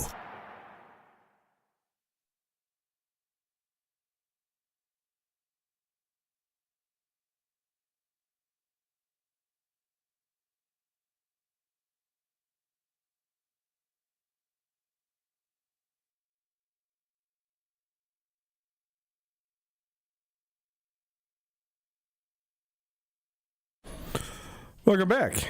102.9 ESPN Radio. It's Nuanez Now coming to you from the Grizzly Disposal Studio here at the Missoula Broadcasting Company. Grizzly Disposal, locally owned and veteran-owned, and the only Bears that should be in your garbage. The madness began last night at two fun games. Howard outlasted Maryland-Baltimore County, and then a nip and tuck game between Texas and NC State. The Longhorns emerge. Howard, by the way, will advance to take on Michigan, and Texas advances to take on BYU. We'll have some more action going on right now for another 16th seed. And then tonight, a game I think a lot of eyes are going to be on with SMU and Miami of Ohio playing a play-in game for an 11 seed. Miami of Ohio was a lightning rod this year because they won 31 straight games, but then lost in their conference tournament, and there was a huge debate. Will they get it out large or not? And they sort of did, but they still have to play a play-in game. So we'll keep on breaking down this bracket with one of our favorite guys, a guy that joins us this time of year, every year for I think the last 4, maybe even 5 years. It's been fun to watch his podcast grow and the Sports Gambling Podcast Network grow as well. Colby Dant chiming in now, live from Las Vegas. Colby, what's up, man? Good to hear from you. How you doing? Oh, I'm doing great. Merry March to you, and I appreciate you guys welcoming me back again. Of course, man. We love talking college hoops. Nobody loves it more than you. Nobody does it better than you. So we appreciate you for taking a minute. First, give people the skinny. What do you got going on in Vegas this week? You doing the pod live down there this week again? Yeah, doing it live from the Circa each and every night. We'll be on VSiN on Friday nights, our big show. But, and we're also going to be watching some of the games here. So we're going to actually throwing a party later tonight here. If anyone's in the Vegas area or going to Vegas, stop by Circa, and you'll see us at a bar there with drinks right there. It's called the Overhang Bar. So doing that and then be at the Wickgate, just having a good old time watching the games. We go there almost every year. So, yeah, great time. Well, good. If a group of gigantic men approach you, do not be scared. 5 of my best buddies are going down to Vegas. They're just going for I think a 36-hour little foray just to get Thursday and Friday of the tournament in. But they're staying at the Circa too, so I'll let them know they should come swing by and say hi. But all these guys played either D1 basketball or D1 football back in the day. So if large men approach your booth, don't be scared. They're just nice Montanans, I promise. I'll look out for it and let them know. We'll get them some drinks and some gear. We got some hats, some shirts, and they can hang out. We hang out with the owner all the time too, so they can meet who built this place. We gotta love it. Well, let's talk about this bracket. I think that first of all, I want to talk just about the broad topic of what's been going on in college basketball with the transfer portal and the NIL. When this first started going down, I thought this was going to make the funnel super small and that the rich were only going to get richer. I think the rich have gotten richer broadly in terms of the high majors, but I think there's actually more competitive teams than there's ever been because I think the talent is more spread out because there's so many guys that want to go get paid from so many different places. And I think there's a lot of contenders in this tournament because of it. How have you seen that impacted? And do you agree? Do you think this tournament's pretty wide open? I completely agree. Now, I will say this: we have the biggest opening lines for a lot of the matchups. I'd say 4 versus 12, and then so on beyond that. 3 versus 13 there, and so on. But so I do think you've probably seen maybe the 16 to 14 seeds or 13 seeds. We're kind of learning as we go, but they might not be as good based at least on the lines and the odds that Vegas is setting. We'll see, but I can tell you this: I feel like after the 1 seeds, I think there's a ton of teams that could end up in the national championship and maybe even win the national championship, and that wasn't there 5-10 years ago. You look at some of these teams, and I really think we have a large number of teams that could win the national championship. The 1 seeds all seem very, very tough. Which is your favorite 1 seed? Who do you think has the strongest resume coming into this tournament? The strongest resume, I think, is Arizona, but I think the easiest path would be Michigan. But Arizona, I think the resume, I'm actually fascinated that they didn't give them the overall number 1 seed. They gave it to Duke, and in a weird way, Duke got actually, I think, the hardest region, whereas Arizona got an easier path than Duke, even though Duke got the overall number 1 seed. But Arizona, I think, had one of the best regular seasons I recall in my life covering college hoops.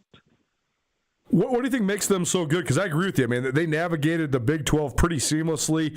They took all the challengers head on. I mean, they come in with a ton of steam. They're really deep. What do you think are the strengths, though, of Arizona? What do you think makes them one of the teams to beat this next week?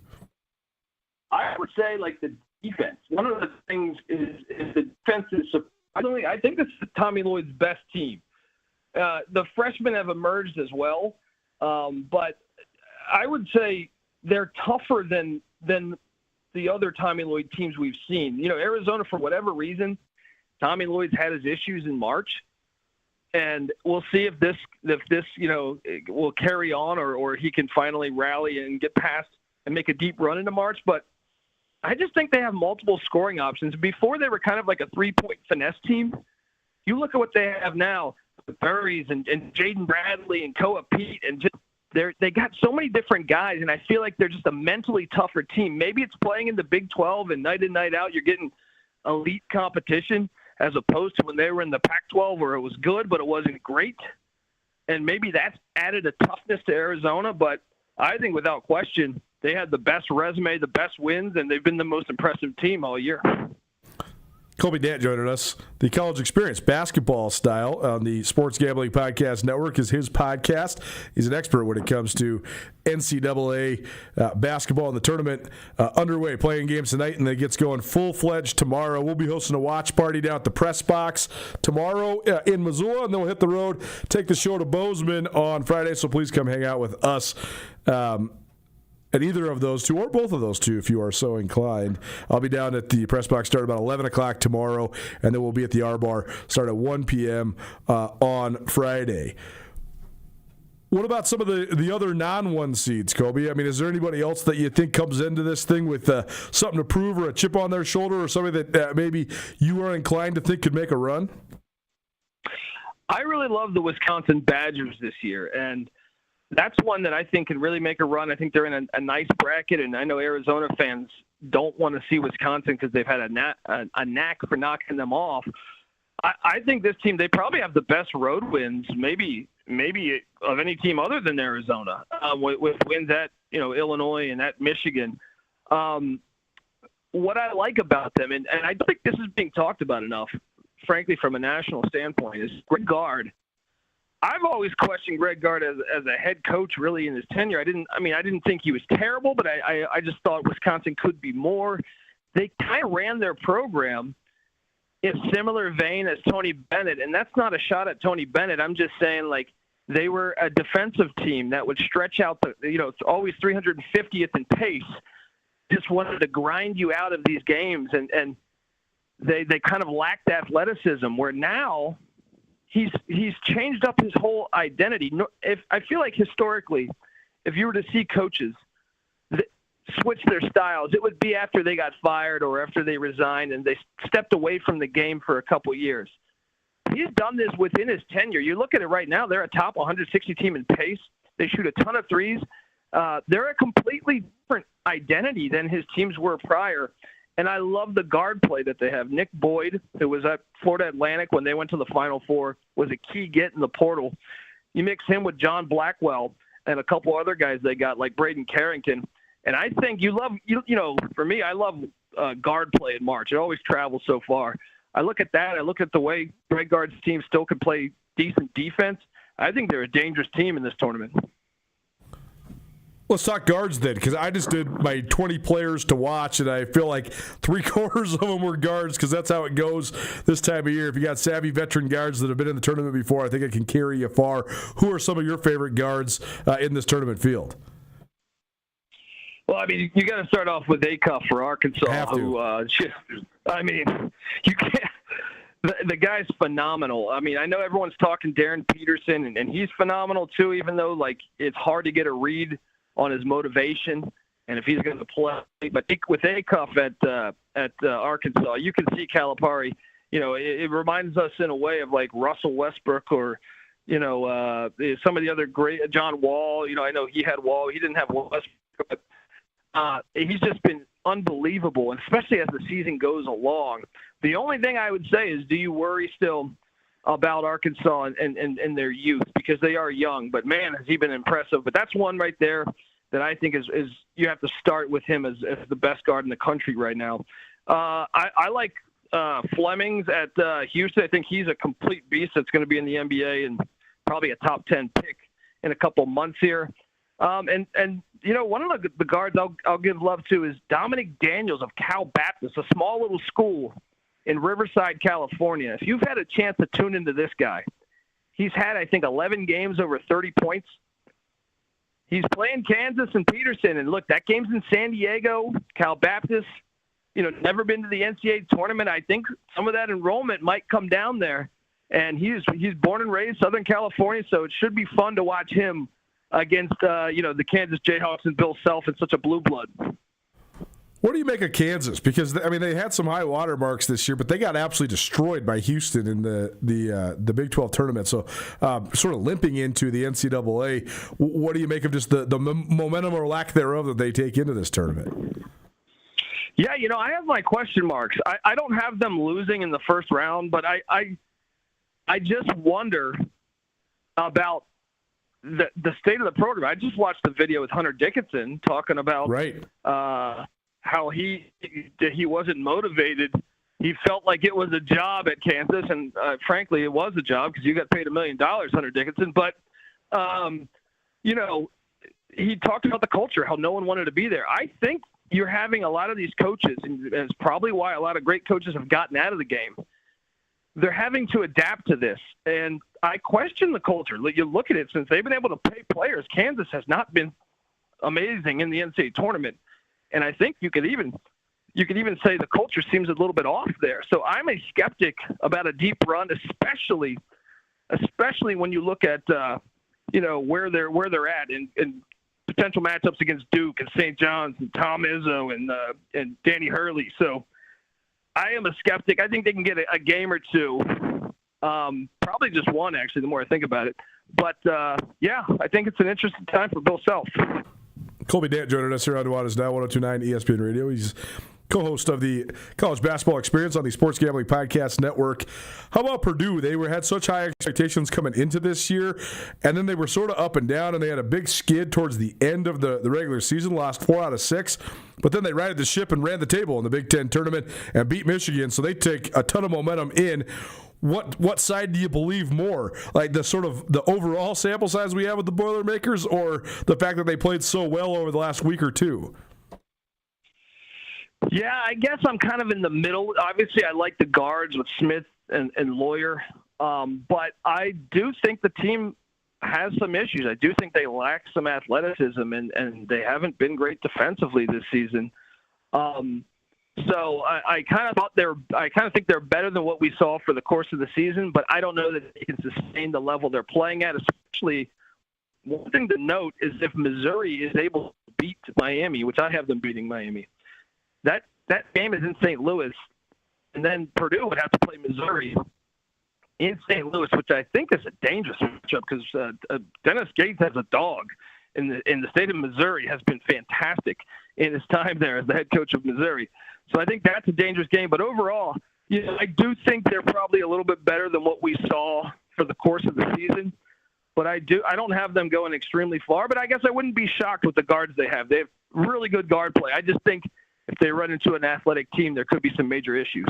Well, they certainly have some athletic teams in their bracket, namely Arizona, but also, I mean, potentially a matchup with BYU coming down the pipe, or Gonzaga. So it'd be interesting to see how Purdue fares. Colby Dant joining us here on Nuanez Now, 102.9 ESPN Radio, SWX Montana Television, and the ESPN MT app. It is our ESPN Roundtable, probably presented by Stockman Bank of Montana. Stockman Bank in Montana, only in Montana, and they plan on keeping it that way. Let Stockman Bank show you Montana's brand of banking. One team that's getting a lot of attention here in the state of Montana is Houston. First of all, because Kelvin Sampson has Montana ties. Used to coach at Montana Tech years and years ago when he first got started out. He's from the Judd Heathcote coaching tree. Obviously, Coach Heathcote was at the University of Montana years ago before he had all his success at Michigan State. But also, Houston's playing the Big Sky Conference champion in Idaho. I actually think this is the worst draw in the entire tournament. I don't know how Idaho goes about operating whatsoever. I mean, Houston's just so good defensively. I mean, they held Kansas to 47 and Iowa State to 55. So I don't know how Idaho gets anything going at all. What do you think of that draw? And also, just what do you think of the Cougars overall? Can they make a run, get back to the Final Four? Yeah, it's funny you mentioned that because I was previously earlier this morning where they asked one of my favorite plays, ATS. And I've had Houston marked right there. You look at, they destroy these mid-majors, and poor old Idaho. Great season for the Vandals, but you know, they're on the tracks and the train's coming. Last year, Kelvin Sampson held SIU Edwardsville to just 40 points, and I even feel like they dressed it up a little bit like SIU did with some points late in that game. I love laying that number. I'm also on I think the team total for points for Idaho is 56.5. I don't think they're going to sniff that. But I love Kelvin Sampson, and I'm really rooting for him. I thought they should have won the national championship last year. It's a shame they blew that 18-point lead. I think that this is the year after the year. A lot of times you see that the year after the year where the team puts it together. I like the bracket, to tell you the truth.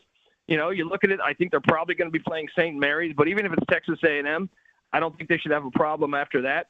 Illinois, yes, Illinois' roster I think is very talented, but I also think Coach Underwood has just had so many issues to me getting out coached in the NCAA tournament. So I have red flags around Illinois. despite, I think, them being one of the more talented rosters in college hoops. So I kind of like the path. VCU is a dangerous team to watch out for, but I think Houston should be good with the way they're playing defense. Kingston Flemings has been unbelievably. I feel like the freshman class has been so good. Not enough people are talking about Kingston Flemings.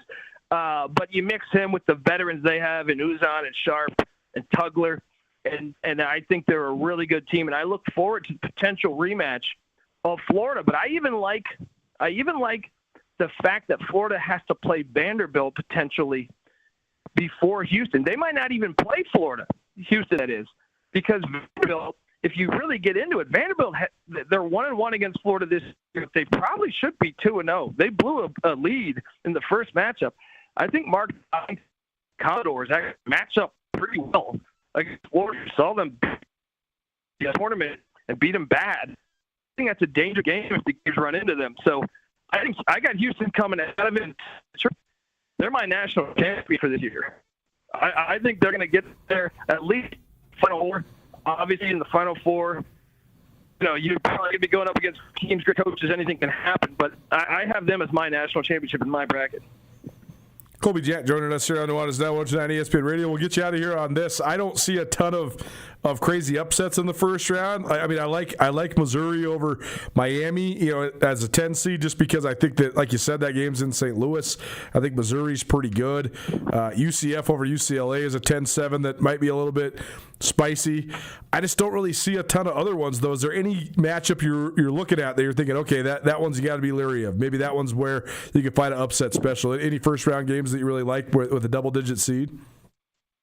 Yeah, I'll say, right from the start, you had me at – I know UCF down the stretch has not looked as good as they had all for the chunk of the season, and that's a little alarming.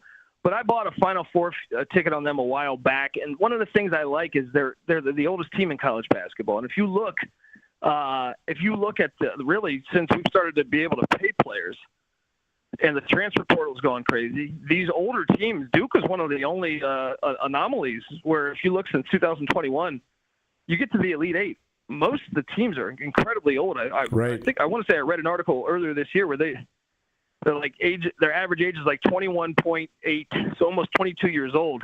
UCF actually fits that profile. And UCLA is dinged up. So I think UCF is a team that I expect to beat UCLA. And another one that I like is Akron. I think Akron is better than what people think. I think the MAC's a little bit better than what people think. You look at the guard play for the Zips with Tavari Johnson and Scott and Mahaffey. Those guys are very good, and Texas Tech has injuries. Obviously, the Toppin injury, but the other two guys that have been dinged up recently with Anderson and the bench player, they have had issues with being healthy, and I know they're going to play, but how healthy are they? I think Akron could be live against Texas. Like you saw UNC Wilmington almost get them, last season in the opener. I think this Akron team is better than what people think, and I think they're live. Colby, we appreciate it, man, and we'll be passing along some hellos from Montana here in the next couple of days, but we'll circle back around with you as the tournament progresses, but we appreciate you for being here today. Anytime, and I appreciate you guys working with me, and always great to be back.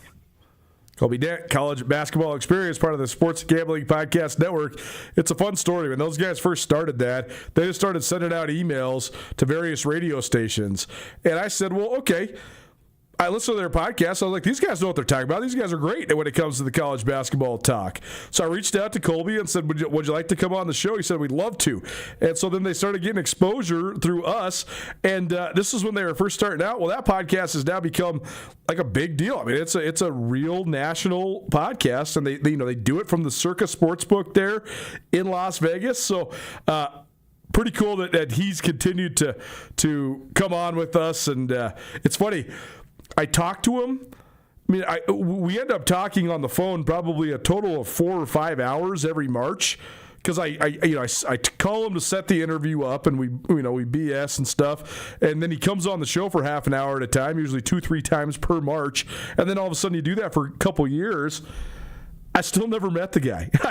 I still haven't met him. I just talked to him on the phone and texted with him, et cetera, et cetera. So it's been cool to connect with him and have him be a part of the show each March, and those guys are doing great stuff, and it's fun seeing them grow and seeing them thrive in this space, and hopefully they have good shows there at the Circus Sportsbook there in Las Vegas.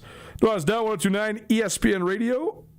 That's our ESPN Roundtable, probably presented by Stockman Bank of Montana. Stockman Bank in Montana, only in Montana, and they plan on keeping it that way. Let Stockman Bank show you Montana's brand of banking. Come back on the other side. Couple more thoughts on the bracket, and we'll give you one last chance, or give you one last memo, I guess, on how to get your brackets entered in. That's next. Keep it right here, 1029 ESPN Radio.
Bring the whole family to the Stone of Accord for a wonderful brunch. From traditional comfort food to eclectic specials, there's something for everyone to enjoy. And it wouldn't be a proper Missoula brunch without an Irish coffee and a mimosa. The Stone of Accord, Irish fare with Montana flair. Restaurant, liquor store, and casino. At the Stone of Accord, we use the freshest ingredients to create our homemade traditional Irish classics, fresh salads, and creative specials. Come enjoy our warm, family-friendly atmosphere. The Stone of Accord, Irish fare with Montana flair. Restaurant, liquor store, and casino. Access to Montana's great backyard is the best part of being a Grizzly. At the University of Montana, our classrooms are the mountain peaks, river valleys, and never-ending plains of the Big Sky Country. We provide students with the hands-on training to protect and enjoy hunting, conservation, and stewardship. UM launches the careers of outdoor leaders so that they can protect our traditions and ensure they are passed down for future generations. Because what's made in Montana is remaking the world. Why would any business let you use their product and give you 365 days of reassurance? Mattress Firm does because they believe in their mattresses. Save on top brands like Nectar, Tempur-Pedic, Beautyrest, Serta, Stearns & Foster, and others. Mattress Firm carries $149 mattresses all the way up to the luxury Purple Rejuvenate Premier. 0% in payments as low as $39 a month, along with 365 days of reassurance. See why Mattress Firm is Montana's best place to find the sleep you deserve. Mattress Firm, where it's easy to get a great night's sleep.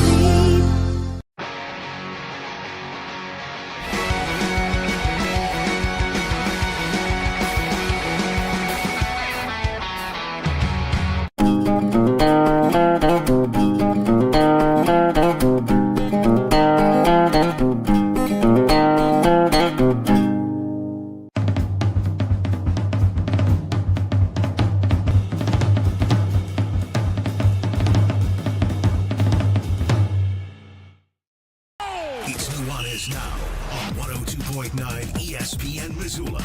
Watch the show statewide on SWX Montana Television.